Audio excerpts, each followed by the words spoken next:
તમને કોણ મૂકી ગયું છે અહીંયા? હું એકલી આવી. એકલી આવ્યા? રાતે 12 વાગે નીકળી હતી ઘરેથી બાજીને. મારે બહુ અને મારી દીકરી બે બાતી હતી મારા હારે. કે તમે છોકરા રાખતા નથી એને છોકરીને માંદી હતી ને કે તમે માંદા પાડ્યા ને બધું બધું બોલતી. તમારી વહુએ એવું કીધું તમને? હા, દીકરી અને વહુએ બે.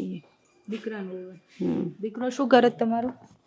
દીકરો આમ ઓલું કેટરસમાં ને એમાં બધું કામ કરે. કેટલી ઉંમર હશે દીકરાની? દીકરાની ઉંમર કે 35 ઉપર છે.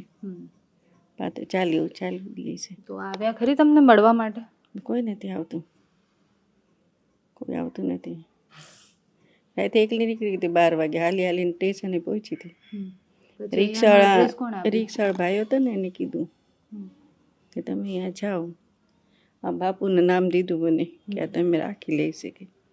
મેં હું સ્ટેશન ઉપર રહેવાની હતી.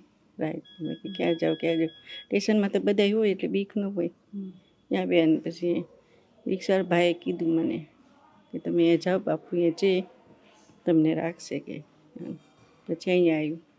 આ ગામ તો મેં કોઈ કરાયું કે નહીં કે તમે ક્યાં છો, શું કરો છો? ફોન આવ્યો હતો મને કે મમ્મી આવો તમે મકાન લીધું. મેં કે હવે હું કંટાળી ગઈ, આવું મારે નથી બધું સાંભળવું. મેં કીધું મારા રીતે રહીશ હવે.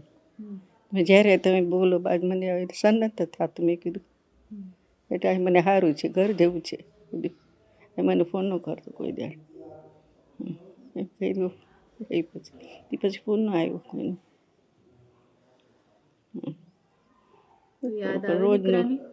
દીકરાની યાદ આવે? યાદ આવે શું કરશે હવે? દીકરો આપણો ન હોય તો શું કરે?